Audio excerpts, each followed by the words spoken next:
Здравейте! Аз съм инженер Георги Бояджиев, архитект индустриални решения във фирма Hi-Cat Infotech. Днес при мен на гости е инженер Анна Иванова. Сега ще си поговорим за света на съвременни технологии, как работят инженер-конструкторите днес, какво е важно за една успешна инженирингова компания и могат ли софтуерите да помагат на инженерите да създават нови продукти. Здравей, Ани! Радвам се, че си днес при нас. Ще кажеш няколко думи за себе си? Здравейте, казвам се Анна Иванова и съм инженер-конструктор в клон на международна компания, където се занимавам с дизайн и проектиране на полимерни детайли.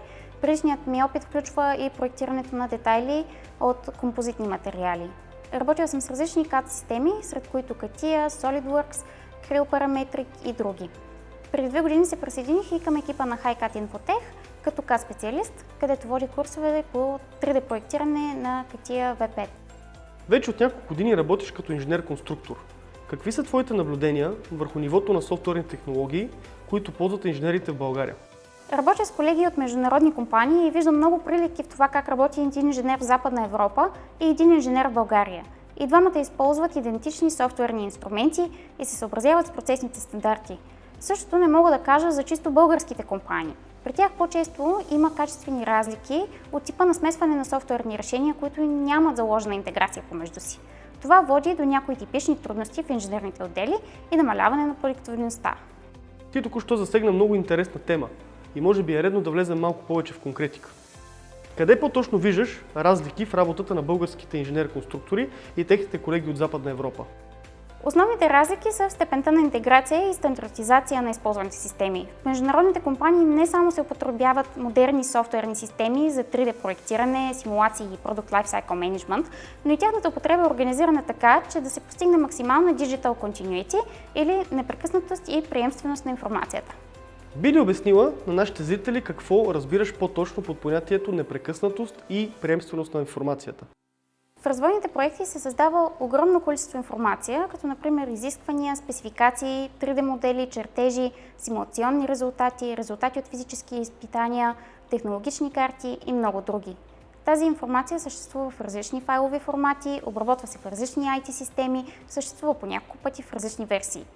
Принципът на непрекъснатост и приемственост на информацията цели да наложи правила за управлението на тази информация, така че да се избегнат грешки, загуба на информация или нейното дублиране. Отново засегна интересна тема – темата за Product Lifecycle Management.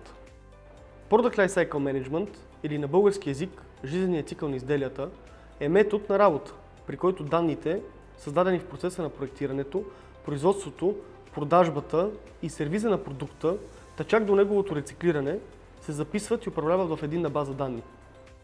Сигурно би било интересно за нашите зрители да разберат как са възникнали PLM системите.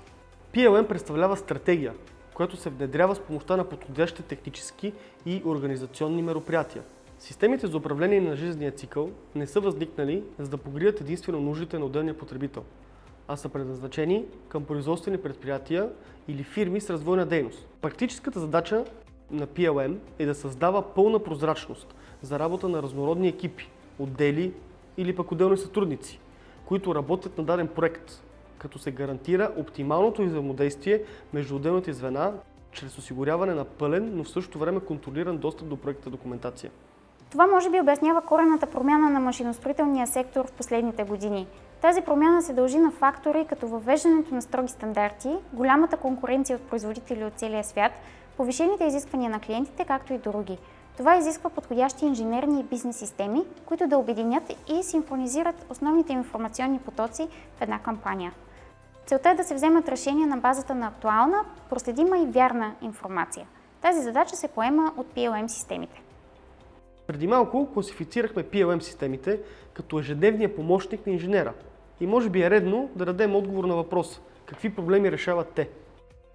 Наложените днес на много места практики за работа с файлови структури имат големи недостатъци, като например нарастващия обем на техническата документация, което води до по-голяма вероятност от грешки, свързани с използването на грешен файл, ефективно следене за различни версии и ревизии на 3D моделите, възможно е нежелано презаписване на информация, липса на инструменти за получаване на известия при промени, възможност за нежелано дублиране на данни, трудности при едновременна работа на няколко конструктора на една и съща сглобка. Отговаряйки на въпроса какви проблеми решаваме чрез PLM системите, стигаме и до може би най-важния въпрос в днешното видео, а именно за кои предприятия PLM е не само алтернатива, а абсолютна необходимост. Ако дадено предприятие има собствена развойна дейност и работи с варианти на произвежданите изделия, това означава, че е в непрекъснат процес на обмен на 3D модели, чертежи, симулационни резултати, спецификации и изисквания. Това може да доведе до редица проблеми в конструктивните отдели, от забавяне в търсене на актуалната версия до загуба на информация. Въвеждането на интегрирана PLM система може да реши тези проблеми. Тук е редно да поставим въпроса: какви са предимствата на една успешно въведена PLM стратегия?